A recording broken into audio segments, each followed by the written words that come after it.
everybody. Welcome back to the Solomon Project. I'm your host, Richard Burns. And over here at the Solomon Project is not how much you make, it's how much you keep that counts. Yeah, I was going to turn this into some merch stuff. You see that? Yeah. Well, didn't exactly work out that way. It's all good, though. The most important thing is for me to keep people in the hood and in the ghetto focused on how to participate in the stock market. Now, there was a question asked to me by someone, and I forget exactly what venue I was in, where I was talking about the ghetto, the hood, and participating in the stock market. And some young person asked me, what is it that gives me the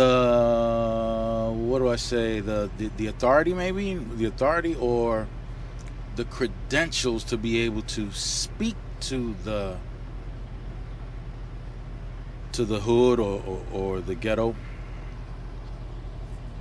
because I don't sound like I come from the ghetto. This is what the person said.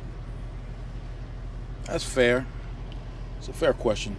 Before we go there, I want to get you guys up to date on the Schwab account and also on Tony T's account. For those of you who've never seen me on the other channel, Tony T is someone who heard me on a Instagram live, and there were certain terms that I used that caught his attention, and since then I've been helping him out with his investments, and as a result, let me show you the results. As a result, his returns on his portfolio had improved substantially. So let's take a look at it. So this is his Roth IRA. Right around the time when you see his account starting to take off, that's when he met me. And as you can see here, the rate of return that he's getting on his Roth IRA is practically 42%. If I round it off, 42% return. Think about that, 42% return. Now, here is his individual account. Now, his individual account is practically 16%. If you round it off, it's 16% return. Now, he's a lot more active, or in his Roth IRA, he's not active at all, but in his individual account, he's a lot more active. So, yes, there's a difference in the rate of return because of the fact that he's more active. Now, here's the Schwab account. We are now up to 1,847. I think it was Friday you saw that we were up to 1,705, I think it was. But now we're up to 1,847. And that particular amount, that's the amount that most people get distracted by. But I don't want you to get distracted by that, because all the corporations that I'm purchasing shares of in this portfolio are all dividend paying corporations. And as a result, it's generating an income for us. As of now, it's at $109.59. Come Friday, when the money gets transferred from the bank account to the investment account, it's going to change. It's going to go up because I'm going to purchase more dividend paying shares. We started in January, the 1st of January, with $77, and since then we've been purchasing shares consistently every Friday or Wednesday after that Friday, and as a result, we are now at $109.59. Don't know where it'll be by the end of the year, but so far, this is where we're at. Here you can see the rate of return for the past year, and it says it right there. The cumulative rate of return of 24%, actually very close to 25% if I were to round it off, from May 14th, 2023 to May 13, 2024, so a full year. And I'm generating a rate of return of 24, you could say 25%. Repeat that to a professional investor and they will be very impressed. Now, let's go on with why, or what the story is with my background that makes my approach toward the ghetto and the hood, or why it should be credible, and why people from the ghetto or the hood should even bother listening to anything I got to say about investing in the stock market or trying to get out of the hood or the ghetto. So let's turn the clock back about 500 years when I was born. Let's bring it up a little further because 500 is too far back. So my family's from the Dominican Republic. I was born in 1965. In 1965, my mother was 8 months pregnant. There was the Civil War going on. The government allowed pregnant women and elderly people to leave the country to save their own lives. My mother grabbed the oldest of my siblings and she went to Puerto Rico, and that's where I was born. I was born in Puerto Rico. That automatically made me an American citizen. Now, before my mother went to give birth to me in Puerto Rico, I was child number 14 that she was giving birth to. She had given birth to 13 other children, 10 boys and 3 girls at that time. My father had another 5 children, so in total, including my father's kids, we were a total of 18 at the time until I was born, and then the total was 19. So of the me being the 14th child that my mother gave birth to, that made it 10 boys and 4 girls. But 8 of the 10 boys died of illnesses when they were between the ages of 3 and 6. So you can imagine where my mom's head was at. So before I was a year old, my mother had to leave Puerto Rico. She had to leave me with my sister so that she can go tend to my brother, one of my older brothers, who was in the hospital in intensive care after a beatdown he received from my father. So when I was a year old, I was finally able to return to Dominican Republic to be with my family. 2 years after that, in 1968, my mother receives a phone call from one of her cousins, one of many generals that she had in her family. And she told my mother that my father had to leave the Dominican Republic faster than ASAP. Okay, stat. Immediately. It turns out that my father was plotting to overthrow the government. The president found out, and the president had targeted him for assassination. Because we got the heads up from my mother's cousin, my dad was able to leave and not get taken out.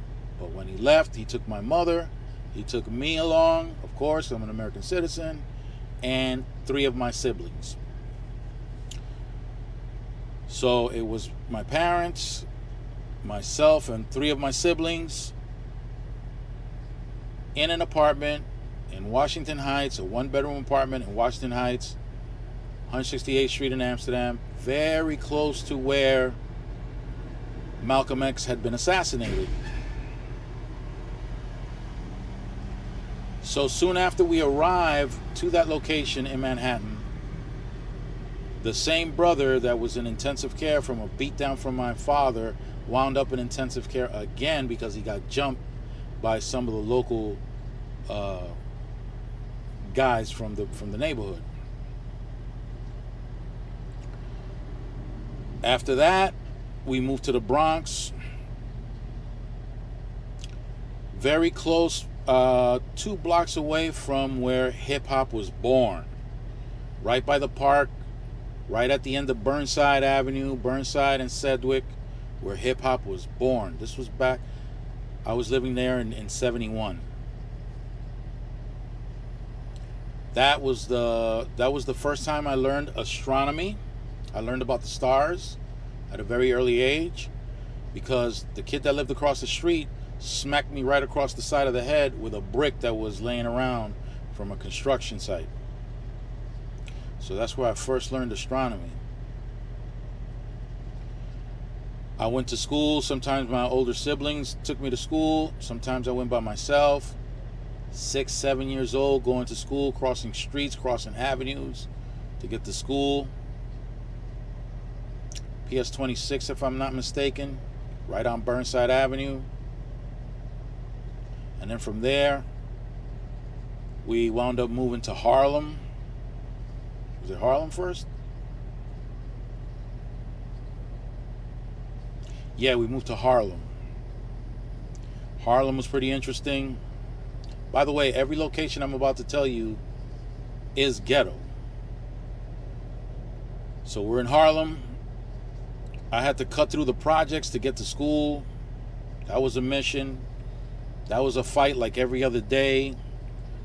Trying to keep people from mugging me. Trying to keep people from just beating me down for no reason. And then from there, we moved back to the Bronx. I think I got it backwards. No, I got it right. We moved back to the Bronx. This was close to, I think we were a block away from Yankee Stadium. We were on Woody Crest Avenue. Woody Crest Avenue. Wait a second. I think I do have it backwards.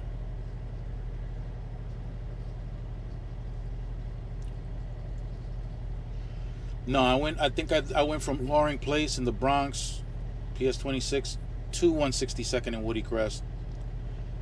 Then, man, I don't remember, because I lived on Woody Crest twice, and one of those times was when, no, so Loring Place, Loring and Tremont to Woody Crest and 162nd, yeah.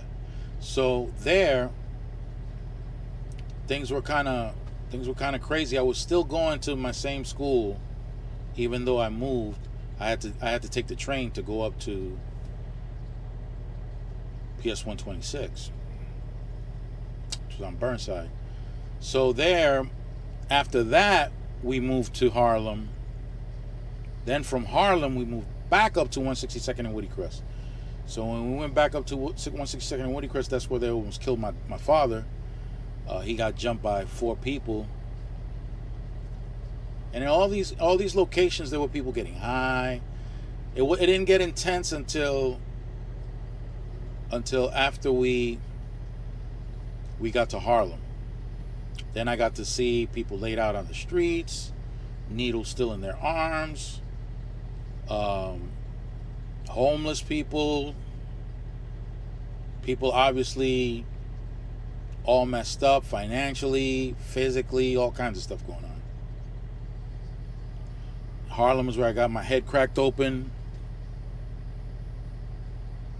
And we went back to 162nd and Woody Crest. That's where my father almost got killed. After that, I wound up bouncing between 2 of my sisters and where they lived. So I went back up to Washington Heights with one sister. My mom and my dad had to figure out where they were going to stay and live. I wound up staying over another sister's house in the Bronx. And then from there, we got situated on University Avenue, up by 183rd, between 183rd and Fordham and University Avenue. Curtis Sliwa had his operations. Curtis Sliwa was the head of the Guardian Angels. He had his headquarters across the street and a little further down, closer toward Fordham from where I lived. He was on the second floor, right near Tallentine Church. I was going to PS 76, I think it was. I don't remember where it was. By that time, I was in 5th grade. By fifth grade, I was already carrying a switchblade with me. I was carrying a switchblade because you had to defend yourself. That's how it got. So, just to keep everything in context, there were 8 neighborhoods in New York City. 8 neighborhoods in New York City that made up 82% of the New York State prison population. 8 neighborhoods in New York City made up 82% of the state of New York's prison population. And I grew up in 4 out of those 8. So I guess that makes me qualify as somebody who can speak up on behalf of the hood or the ghetto.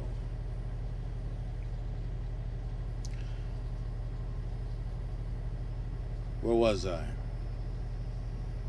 Right, PS 76. So from PS 76, I went up to junior high school in Marshallou Parkway. From Marshallou Parkway, from junior high school, I got accepted into Bronx High School of Science. I went there for like 2 months and then I got kicked out. I got kicked out because I wasn't showing up to class. I was a truant. Your first year at Bronx High School of Science, you're on probation. No good for me. I got kicked the hell out. I wound up going to Brandeis High School. Brandeis High School, teachers getting thrown downstairs, students getting into fights, getting pushed out of 3rd floor windows, shootouts breaking out at the subway station, at the bus stop, tables being thrown from 3rd floor windows down to the bus stop, stabbings. You know, the typical middle class lifestyle.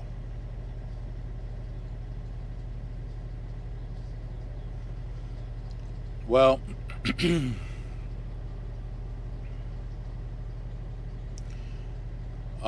one of my brothers get murdered in a shootout. He gets murdered. 2 of my sisters die in a fire. Recently, another sister died. So altogether, there's about 7 of us left, I think. I don't know, I got to do the math. Let's see. 8, 9, 10, 11, 12. 19 minus 12, whatever that is.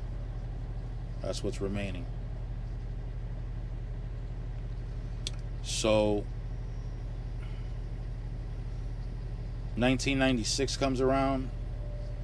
My son isn't a year old just yet. My oldest.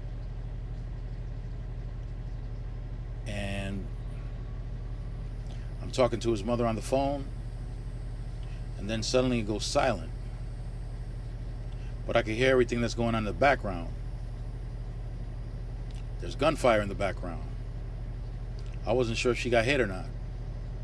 When the gunfire stopped, she came back on the phone. She was all right. But there were 2 separate drug spots going at it. And one of them was on the corner that she was using the phone on, a payphone.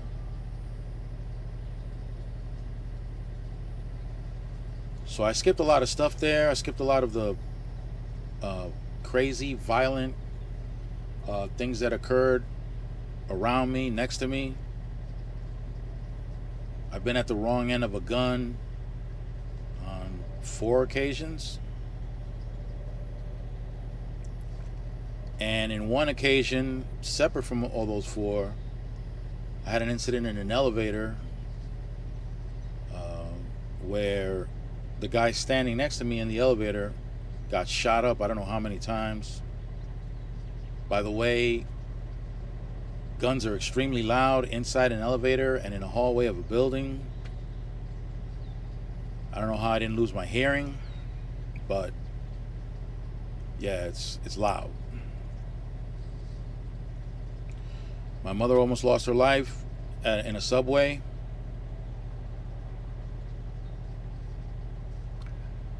Uh, where I grew up, there were, even though I'm from the neighborhood, there were streets that I couldn't go up in unless I knew somebody, and they let everybody know that they knew me and it was okay for me to go through that street. That's how it was. I'm trying to remember all this stuff.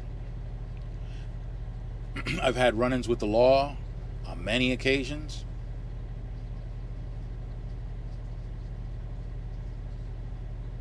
So I guess you could say I qualify to be able to speak to the ghetto, um, encourage the ghetto, the hood, to maybe participate in something that can help them, help their financial future by participating in the stock market.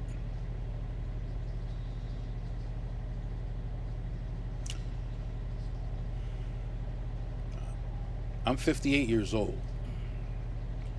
Now, what I'm about to tell you is more so for the yeah, but crowd. Yeah, but this is for you. There was a segment in my life, a 5-year stretch of my life, where I was working on average 93 hours a week. I'm 58, 5'8". Yeah, I know I look like I'm 98, but no, I'm 58, 5'8". I have, my oldest is 28, my youngest is 2 years old. 6 children. I have always provided financially for all my children. My wife does not generate an income. Her job is a lot harder than mine, but she does not generate an income doing what she does. So we got 28, 16, 15, 11, 6, and 2. And my wife does not generate an income.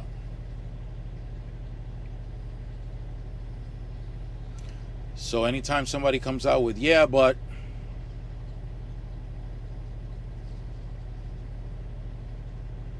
I don't think so.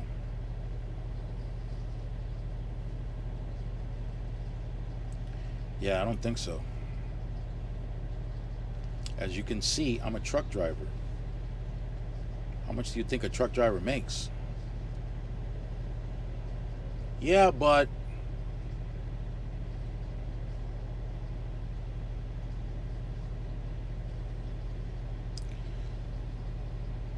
there are more things that have occurred that I haven't specified or that I haven't included. I didn't prepare a list or anything like that. Maybe there's some things that could make a difference if I say some of the characters I grew up with that are doing life without the possibility of parole. Some of the characters that are 6 feet under. Or that phone call we received in 1971 from somebody back home. It turns out that my father's brother, my uncle, hacked his own mother with a machete 63 times. My grandmother, my father's mother, was hacked 63 times by her own son, my uncle.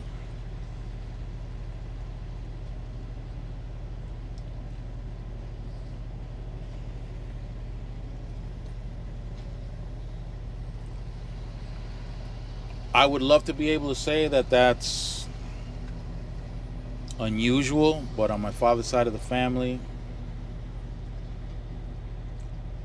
Uh,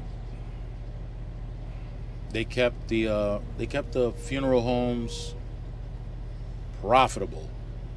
Let's just put it that way.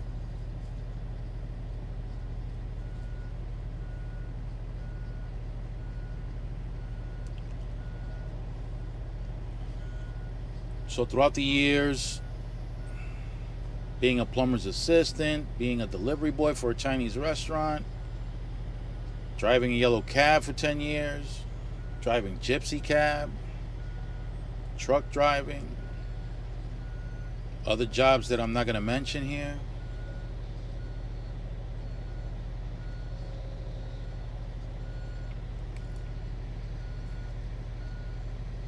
I'll leave it up to you. Do I qualify to be able to tell the hood, the ghetto, that I'm worthy of sharing what I know about the stock market that I've been doing since 1996? Am I worthy?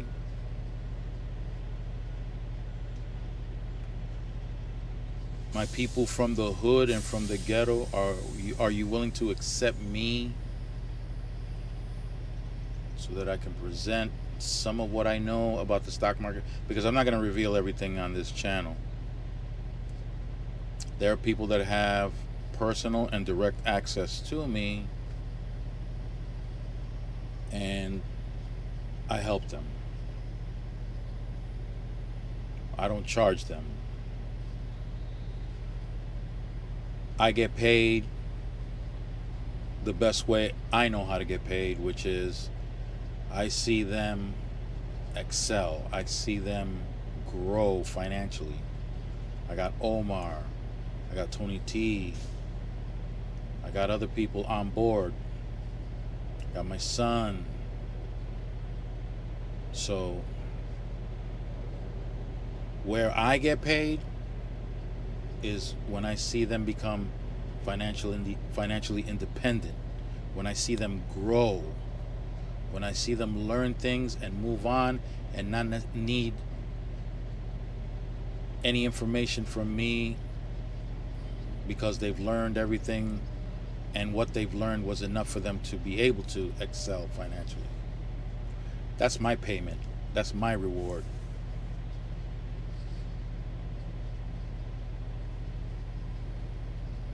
So I don't offer any courses.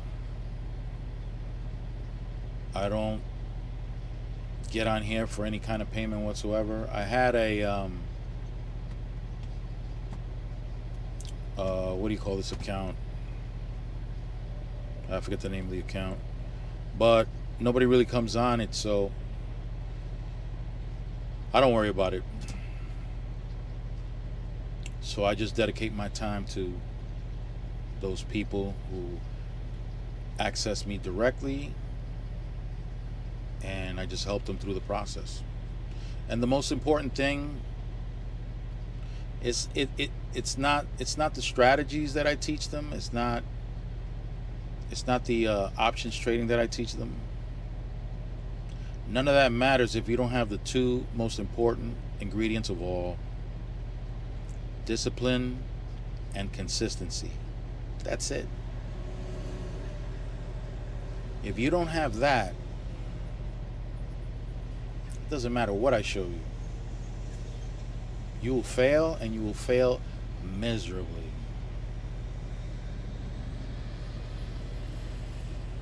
I think that's enough for one day.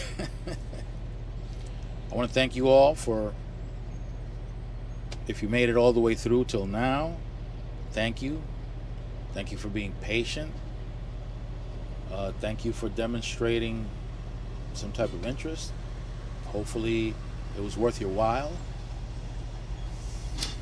And guess it's time to give it up to Kitty, huh? Arabam Dacia, seviyorum çift kalem aça. Göremedi kimseden fayda. İşler